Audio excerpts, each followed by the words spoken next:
പ്രിയമുള്ളവരെ, സമീപകാലത്ത് സാമൂഹ്യ മാധ്യമങ്ങളിൽ ചർച്ചയാകുന്ന ക്രൈസ്തവ ഇസ്ലാം വിഷയങ്ങൾ ക്രിസ്തീയ ചൈതന്യത്തിലാണോ ക്രൈസ്തവർ നടത്തുന്നത് എന്ന് വിലയിരുത്തേണ്ടത് അത്യാവശ്യമാണെന്ന് തോന്നുന്നു.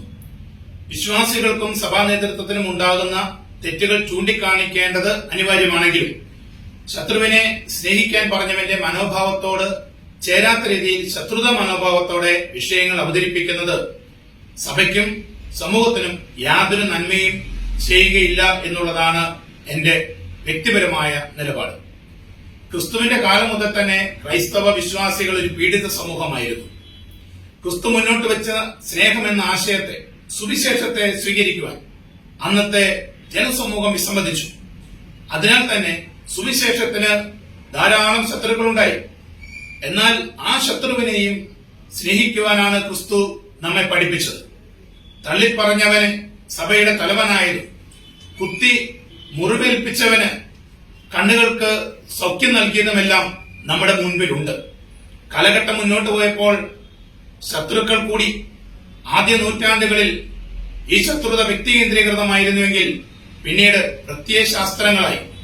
7-ാം നൂറ്റാണ്ടിൽ പിറവിയെടുത്ത ഇസ്ലാം എന്ന ആശയം അന്നും ഇന്നും എന്നും ക്രൈസ്തവ വിശ്വാസികളുടെയും ഏറ്റവും വലിയ ശത്രുവായി നിലകൊണ്ടു. ക്രൈസ്തവ വിശ്വാസത്തെയും വിശ്വാസികളെയും ഇല്ലായ്മ ചെയ്യാൻ ഓരോ ദിവസവും അവർ പരിശ്രമിച്ചുകൊണ്ടിരിക്കുക. പിന്നീട് കമ്മ്യൂണിസവും നിരീശ്വരത്വവും കടന്നു വന്നു. ലോകമെമ്പാടും ക്രിസ്തുവിന്റെ സഭ അതിഭീകരമായി പീഡിപ്പിക്കപ്പെട്ടു. അതിഭീകരമായി സഭയെ തളർത്തുവാൻ വേണ്ടി, വിശ്വാസത്തെ ഇല്ലാതാക്കുവാൻ വേണ്ടി പരിശ്രമങ്ങൾ നടന്നു.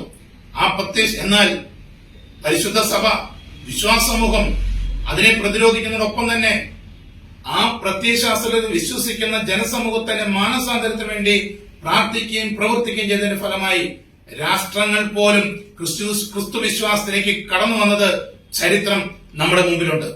ഇന്ത്യയിലാകട്ടെ യുക്തിവാദികളും മറ്റ് പ്രാകൃത ദൈവവിശ്വാസികളും ആയ ആളുകള് ക്രൈസ്തവ വിശ്വാസത്തെ, സുവിശേഷത്തെ ഇല്ലാതാക്കുവാൻ കഠിനാധ്വാനം ചെയ്യുന്നു. പക്ഷേ ഇന്നുവരെ ഒരു ഫലവും കാണുവാൻ സാധിച്ചിട്ടില്ല.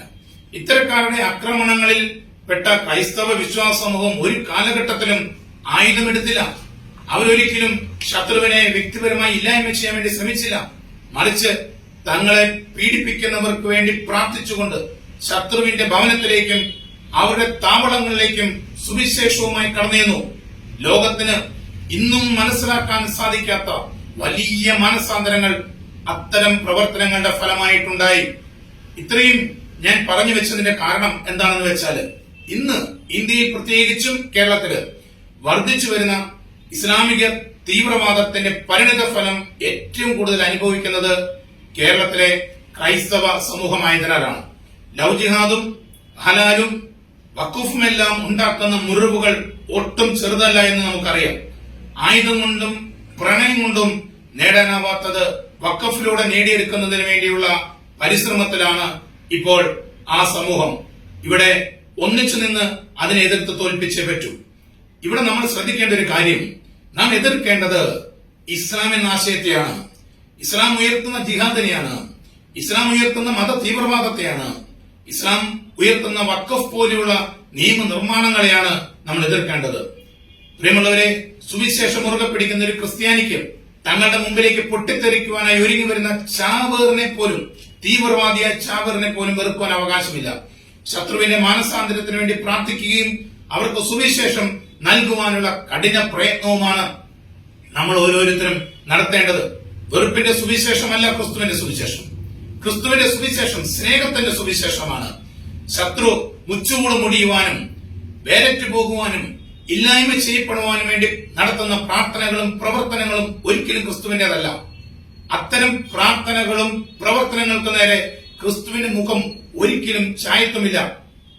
മറിച്ച് ക്രിസ്തു വിരോധികളിൽ കയറിപ്പറ്റിയിരിക്കുന്ന സുവിശേഷ വിരുദ്ധ മനോഭാവങ്ങൾ മാറ്റപ്പെട്ടുകൊണ്ട് അവരോരോരുത്തരും ക്രിസ്തുവിനെ, സുവിശേഷത്തെ സ്വന്തമാക്കി സഭയോട് സ്വന്തമാക്കുവാനും അവരോരോരുത്തരും സുവിശേഷത്തിന്റെ വക്താക്കളാകുവാനും സഭയോട് ചേർന്ന് നിന്ന് നാം ഓരോരുത്തരും പ്രവർത്തിക്കണം. നമ്മൾ ഓരോരുത്തരും അധ്വാനിക്കണം.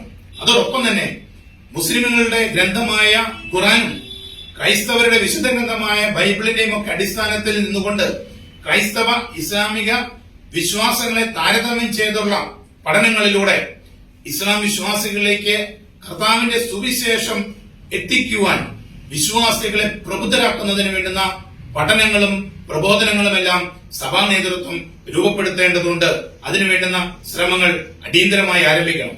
പ്രിയമുള്ളവരെ, ഒരു ശത്രുവിനെ തോൽപ്പിക്കാൻ മറ്റൊരു ശത്രുവിനെ നമ്മൾ ഒരിക്കലും കൂട്ടുപിടിക്കരുത്. അങ്ങനെ മറ്റൊരു ശത്രുവിനെ കൂട്ടുപിടിക്കാതെ നമുക്ക് അബ്രാഹാത്തിന്റെയും ഇസ്ഹാക്കിന്റെയും യാക്കോബിന്റെയും ദൈവത്തിൽ അഭയം നേടാം. അതിനായുള്ള പോരാട്ടത്തില് ആദിമ ക്രൈസ്തവ സമൂഹത്തിന് കരുത്തായിരുന്ന കർത്തൃപ്രാർത്ഥനയും തൃത്വസ്തുതിയും വിശ്വാസ പ്രമാണവും ദൈവവചനവുമെല്ലാം നമുക്ക് ആയുധമാക്കാം. അവസാനമായി ഒരേയൊരു കാര്യമേ പറയുവാനുള്ളൂ. സഹോദരന്റെ കാവൽക്കാരനാകേണ്ട ക്രൈസ്തവർ ഒരിക്കലും ഘാതകരാകാൻ പാടില്ല.